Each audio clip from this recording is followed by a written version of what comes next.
हे असले धंदे इथे चालणार नाहीत बरं का.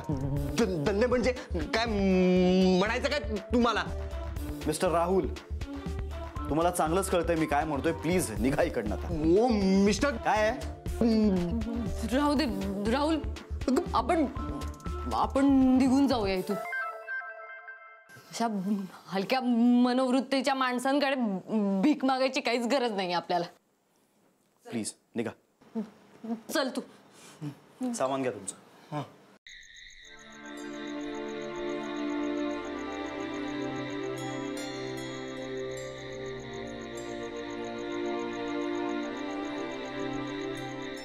बहादूर, गेट लावून घे आणि आता नीट लक्ष ठेव. हे दोघं यापुढे आपल्या रिसॉर्टमध्ये येता कामा नये. जी साहब.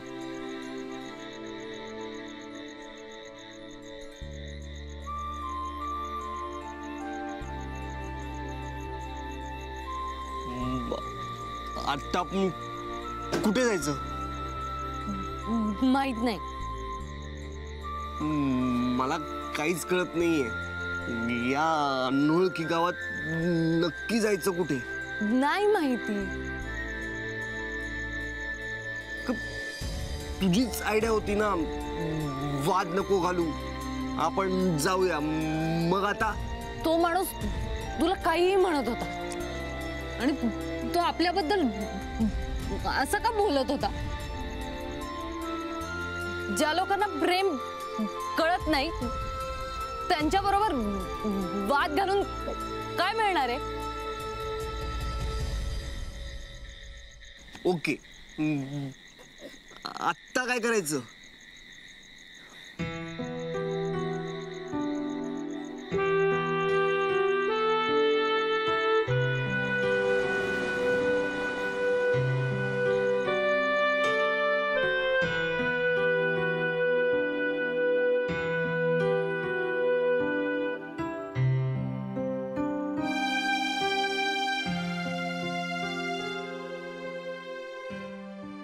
कपिल, काय झालं? कोण होता तो? जास्वंदी कॉटेज मध्ये राहणाऱ्या मुलीचा बॉयफ्रेंड. चोरून राहत होता. अरे देवा, मग तुम्ही काय केलं? करायचं काय, दोघांनाही बाहेर काढलं सामानासकट. इतक्या रात्री तुम्ही त्या मुलीलाही बाहेर काढलं? अर्थात, मग अजून काय करणं अपेक्षित होतं? कपिल,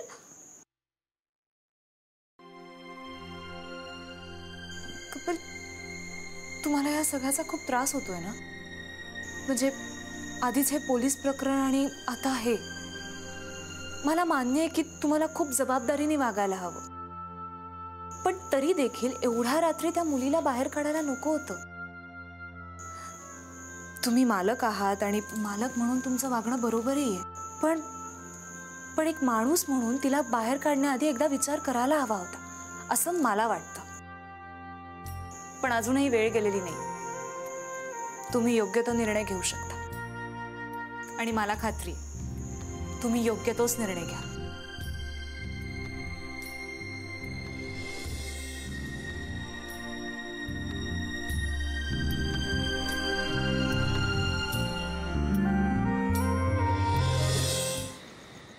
कुठे जाणार आहात आता?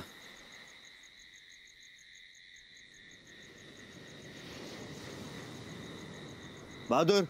जी साहब. गेट उघड.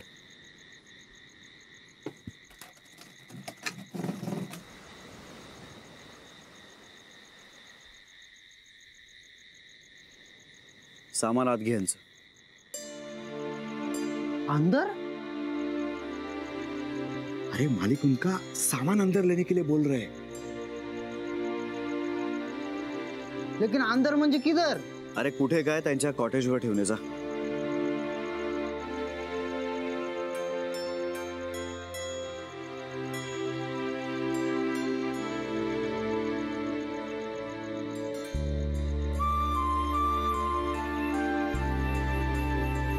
सॉरी, मी खूप बोललो तुम्हाला. नाही ठीक आहे, राहू दे.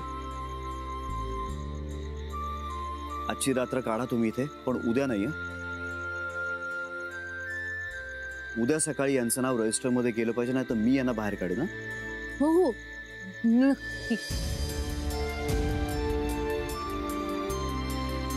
या. थँक्स.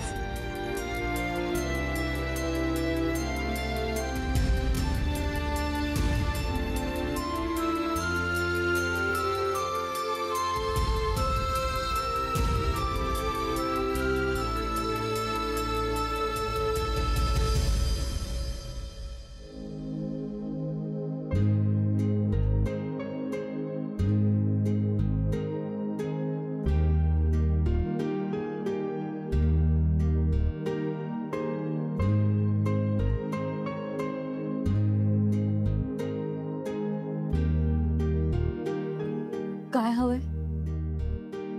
काही नको.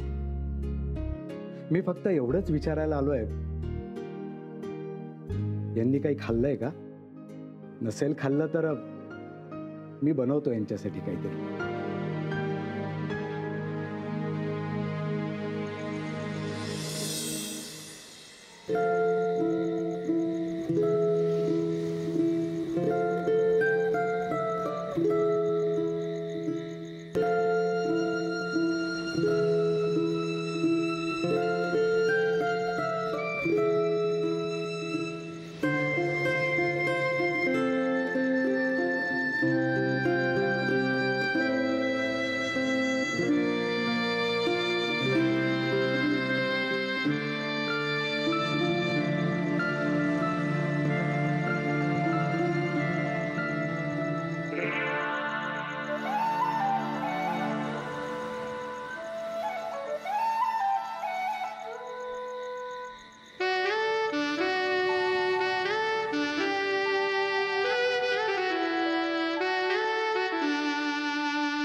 मी माझ्या घरच्यांना खूप समजावलं, पण त्यांनी माझं काही ऐकलंच नाही. हा बोलताना अडकतो आणि मीही अडकते. त्यामुळे त्यांना आम्ही एकमेकात अडकलेलं चालणार नव्हतं. का? कारण हिचे आई वडील पण बोलताना अडकतात. आणि त्यांचं म्हणणं असं आहे की आम्ही दोघं असे आहोत म्हणून ही अशी आहे. आणि मी तसाच असेल तर आमची होणारी मुलं सुद्धा अशीच असतील ना, म्हणून त्यांना हे थांबवायचंय. म्हणून त्यांनी जबरदस्तीने माझं लग्न एका मुलाशी लावायला घेतलं.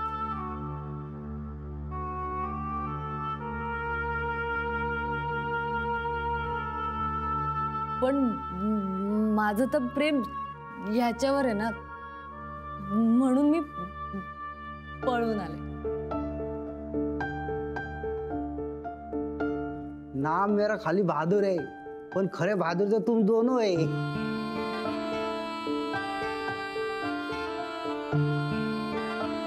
ना क्या हुआ? अरे कशाला रडतोय? काही नाही रे. तिला बघून मुलीची आठवण आली. हे बेटा, तू अजिबात काळजी करू नको. अरे तुम्ही नियम मोडला म्हणून तुम्हाला बाहेर काढलं, तसंच तुम्हाला आत पण घेतलंय.